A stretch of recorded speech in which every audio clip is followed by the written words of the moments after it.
এবং বেশিরভাগ কিন্তু দলের ভিতর খুনোখুনি হচ্ছে। মানুষ নিরাপদ না, পুলিশটাকে এখনো ঠিক করতে পারছে না, রহস্য আরো দানা বাঁধছে। চাঁদাবাজি কেন বন্ধ হচ্ছে না? আওয়ামী লীগের লোকেরা এসে কিন্তু এখন আর চাঁদাবাজি করতে পারছে না, কেন? তারা পালিয়ে আছে। তাহলে কারা চাঁদাবাজি করছে? এখন জনগণ কি চায়? জনগণ চায় চাঁদাবাজিদের দৌরত্ব বন্ধ হোক, সে নির্বিবাদে ঘরে থেকে বেরোতে চায়। মানুষ যতটা আশা করছে সেটা হচ্ছে না। বাবু সাইদ খান, গণঅভ্যুত্থানের পর গণতন্ত্রের যাত্রা শুরু হলো, কিন্তু কাঙ্ক্ষিত লক্ষ্যে আমরা পৌঁছাতে পারলাম কি? রাজনীতি কোন পথে? না, সেটা কিছু কিছু ক্ষেত্রে অগ্রগতি নেই তা আমি বলবো না, অনেক ক্ষেত্রে সাড়া জাগিয়েছে। তো তারপর জ্বালানি সমস্যার সমাধান, কর্মসংস্থান কিংবা বিনিয়োগ বাড়ানো, এগুলো সময় সাপেক্ষ ব্যাপার। কিন্তু আইন শৃঙ্খলা পরিস্থিতির উন্নয়ন, খুনোখুনি বন্ধ, তো এর জন্য তো অর্থের দরকার পড়ে না, এর জন্য তো পলিটিক্যাল ডিটারমিনেশনই যথেষ্ট। কিন্তু সেই জায়গাটা তো উন্নতি দেখছি না। পরিসংখ্যান বলছে প্রতিদিন গড়ে খুন হচ্ছে 10 জন। কেন পরিস্থিতি? এবং হ্যাঁ, উন্নতির কথা বলা হলো, যেটা পরিসংখ্যান তো যেমন আমরা যে পরিসংখ্যানগুলোকে গুরুত্ব দিয়েছি, অধিকার, HRSS, আইন সালিশ কেন্দ্র, তাদের পরিসংখ্যানই এই খুনোখুনি দলের ভিতর, এবং বেশিরভাগ কিন্তু দলের ভিতর খুনোখুনি হচ্ছে। এখনো তো মানুষ নিরাপদ না, নারীরা এখনো নিরাপদ না, বরং বুদ্ধি দেওয়া হচ্ছে, পরামর্শ দেওয়া হচ্ছে যে নারীরা যেন রাস্তায় রাতে না বের হয়। এমনকি দেখা যাচ্ছে নিজ বাসগৃহেও কেউ নিরাপদ না। তাহলে এই জায়গাটা তো গভর্নমেন্ট অ্যাড্রেস করতে পারছে না, এটা দুঃখজনক, যেটা আমরা আশা করেছিলাম।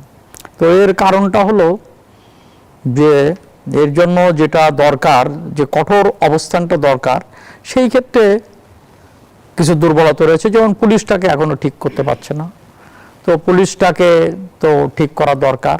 আর একটা হচ্ছে যে দলের ভিতর থেকে যে কর্মকাণ্ড হচ্ছে, সেই ক্ষেত্রেও খুব কঠোর হতে আমরা দেখছি না। যেমন ধরুন যে পত্রিকা আসছে, সবগুলো জাতীয় দৈনিকে এসছে, যে একজন শরীয়তপুরের সাংবাদিককে পিটাচ্ছে আর বলছে যে তোরা লিখবি, আমরা পিটাবো। তো এই যে ব্যাপারটা, এগুলো তো সঙ্গে সঙ্গে অ্যাকশন, স্পট অ্যাকশন নেওয়া হচ্ছে না। এরকম কিছু ঘটনা কিন্তু একের পর এক ঘটছে। বিশেষ করে রংপুরের ঘটনার ক্ষেত্রে তো আমরা রহস্য আরো দানা বাঁধছে, আমরা বুঝতে পারছি না, এবং যেভাবে পুলিশ যেভাবে উপস্থাপন করছে সেটা নিয়ে জনমনে সংশয় হয়েছে, তো যে আসলে কি ঘটছে। তো এই ধরনের একাধিক ঘটনা যেগুলো সারা দেশে ঘটছে, সেগুলোকে অ্যাড্রেস করা দরকার, এবং এই ব্যাপারে আমার মনে হয় সবচেয়ে বেশি গুরুত্ব দেওয়া দরকার। এখন ঘটনা হলো, যেমন ধরুন যে চাঁদাবাজি কেন বন্ধ হচ্ছে না? এই আওয়ামী লীগের লোকেরা এসে কিন্তু এখন আর চাঁদাবাজি করতে পারছে না, কেন? তারা পালিয়ে আছে। তাহলে কারা চাঁদাবাজি করছে? কারা ফুটপাত থেকে, দোকানিদের কাছ থেকে কারা চাঁদা আদায় করছে? তাদেরকে চিহ্নিত করা হোক, তালিকা করা হোক, এবং দৃষ্টান্তমূলক কিছু শাস্তি হতে পারে, দেওয়া উচিত, এবং দিলে এগুলো অনেকটা কমে আসবে। সেই দিকে আমার মনে হয় নজরটা দেওয়া দরকার। মন্ত্রী পরিষদের পরিবর্তন কিংবা অন্যান্য প্রশাসনিক সংস্কার, সেগুলো দরকার আছে। কিন্তু এখন জনগণ কি চায়? জনগণ চায় চাঁদাবাজিদের দৌরত্ব বন্ধ হোক, সে নির্বিবাদে ঘরে থেকে বেরোতে চায়, দ্রব্যমূল্যটা নিয়ন্ত্রণে রাখা হোক। তো এগুলো জনগণ চাইছে। জ্বালানি সমস্যা সমাধান হবে না, কিন্তু একটা ন্যাশনাল জায়গায় নিয়ে আসতে হবে। জ্বালানি যে কোথায় প্রায়োরিটি দিতে হবে, তো এখানে জাস্টিস দরকার, জ্বালানিতে জাস্টিস দরকার। তো সেই জায়গাগুলোকে আমরা যতটা আশা করেছিলাম, হ্যাঁ ঠিক আছে যে জুলাইয়ের অভ্যুত্থানের মধ্য দিয়ে জনগণের আশা আকাশ ছোঁয়া, এটা ঠিক, কিন্তু তারপরে ঠিক আছে আকাশে তো আর পৌঁছতে পারবো না, কিন্তু কিছু কিছু জায়গায় সাফল্য আমরা দেখতে চাই। সেই সাফল্যর ক্ষেত্রে মানে মানুষ যতটা আশা করছে সেটা হচ্ছে না, এটা দুঃখজনক। এর মানে আমি হতাশ নই, যদিও এখানে বলা হবে, দুধুভাইও বলবেন যে আমাদের বয়স তো 6 মাস, আর একটু সময় দিন। আমি 6 মাস যথেষ্ট না, কিন্তু এই 6 মাসের মধ্য দিয়ে কিছু কিছু জায়গা অ্যাড্রেস করাটা খুবই জরুরি ছিল। যেমন ধরেন যে ওয়েলফেয়ারের ক্ষেত্রে, সামাজিক সুরক্ষার ক্ষেত্রে কিছু পদক্ষেপ গ্রহণ করেছে, মানুষ প্রশংসিত হয়েছে। তো যে ঠিক আছে এই ব্যাপারে কিছু উদ্যোগ গ্রহণ করা হয়েছে, কিন্তু আইন শৃঙ্খলার ক্ষেত্রে এই উদ্যোগগুলো আমরা দেখছি না। এবং জ্বালানিটাকেও নিয়ন্ত্রণে আনা কিংবা বিকল্প জ্বালানি ব্যবস্থা গড়ে তোলার ক্ষেত্রেও সেই ধরনের ব্যাপারটা আমরা দেখছি না। অন্যান্য ক্ষেত্রে যতটা মন্ত্রীরা সরব, এই ক্ষেত্রে ততটা সরব না। এইটা আমার কাছে মনে হচ্ছে যে এই জায়গাগুলোকে নজরটা দেওয়া দরকার। ধন্যবাদ জানাচ্ছি আবু সাইদ খান। বজলুর রশিদ ফিরোজ, রাজনীতি কোন পথে শুরুটা এই প্রশ্ন দিয়ে করতে চাই।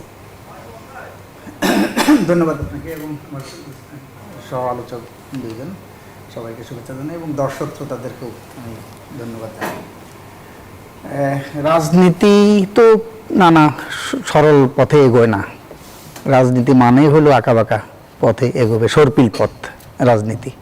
সোজা পথে সরল পথে রাজনীতি হয় না। কাজেই বর্তমান সময়ে যেটা আছে, গণ অভ্যুত্থান পরবর্তীকালে 2 মাস তো 18 মাস অন্তর্বর্তীকালীন সরকারের মেয়াদ গেল এবং বর্তমান সরকারের, নির্বাচিত সরকারের 6 মাস। এই 6 মাসের মধ্যে সময় খুব অল্প, কিন্তু তারপরেও একটা গতিমুখ মানুষ দেখতে চায়। যে একটা কথা আছে না, যে মর্নিং শোজ দ্য ডেজ, কাজে দিনের সকালটা দিনটা কেমন যাবে এটা নির্ধারণ করে। তো সরকারের সেই দিকটা একটু মানে যদি বিশ্লেষণ করে, যদিও 6 মাসের মধ্যে সবটা বিশ্লেষণ করা অতটা সম্ভব না, কিন্তু সেই দিকে আমার মনে হয় যে বিশেষ করে এখানে উল্লেখ করলো, আপনিও বলেছেন যে আইন শৃঙ্খলা পরিস্থিতি, গ্যাস বিদ্যুতের সংকট, এই সমস্ত বিষয় সেগুলো নিয়ে যে খুবই গুরুত্বপূর্ণ যে পদক্ষেপ, সেই পদক্ষেপগুলো নেওয়ার ক্ষেত্রে একটু দুর্বলতাগুলো আছে। এবং পরিসংখ্যান বলছে দেশে একের পর এক ভয়ঙ্কর খুনের ঘটনা ঘটছে এবং অগাস্টের প্রথম 24 দিনে একই পরিবারের একাধিক সদস্য হত্যার ঘটনা 5টি। তাহলে মানুষ নিরাপদ আসলে কোথায়? জি, সেটাই। এটা দেখেন, একটা তো ধরেন বিগত আওয়ামী লীগের আমলে যখন সাগর রুনি দম্পতি তাদের হত্যাকাণ্ডটা হলো, তখন কিন্তু আওয়ামী লীগের পক্ষ থেকে বলা হয়েছিল, বিশেষ করে শেখ হাসিনা এবং তৎকালীন স্বরাষ্ট্রমন্ত্রী প্রয়াত সাহারা বেগম, যে মানুষের বেডরুমের নিরাপত্তা দিতে পারবে না সরকার। তাহলে বেডরুমের নিরাপত্তা যদি না দেয়, এখনও কিন্তু সেই প্রশ্নটাই ঘুরপাক খাচ্ছে যে মানুষের যে বেডরুমের, রাস্তাঘাটে তো বুঝলাম, কিন্তু বেডরুমেরও তো নিরাপত্তা নাই, নিরাপত্তাটা দিতে পারছে না। এই জন্য দেশের মানুষ তারা আশঙ্কিত, তারা শঙ্কিত যে তাদের জীবনের যে নিরাপত্তা, সেটা বেঁচে থাকার যে নিরাপত্তা, সেই নিরাপত্তাহীনতায় দেশের মানুষ কিন্তু ভুগছে।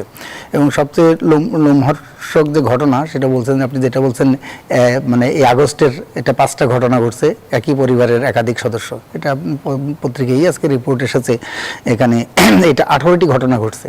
সেই 18টি ঘটনার মধ্যে 12টির মধ্যে 2 জন এক পরিবারের, 2টিতে 3 জন, 3টিতে 4 জন এবং 1টিতে 5 জন মারা গেছে। এটা হলো যে পরিসংখ্যান, পত্রিকায় আজকে এসেছে, কালের কণ্ঠেই খুব সম্ভবত। এবং 18টি ঘটনা 14টি আবাসস্থলে ঘটেছে। জি, এটা হলো 18টি ঘটনার মধ্যে 14টি আবাস, মানে বাড়ির ভিতর। এবং সেখানে বলা হচ্ছে যে এটা মাদক এবং জমি জমা সংক্রান্ত যে বিরোধ, যেগুলো এগুলোর মধ্যে দিয়েই সংঘটিত হচ্ছে। কিন্তু সেই বিরোধ নিষ্পত্তির ব্যাপারে একটা অগ্রগতির দেখা দরকার। এখন ধরেন যেই ঘটনাগুলো ঘটলো, সেগুলোর বিচারিক প্রক্রিয়াটা কি, বা মূল যারা হোতা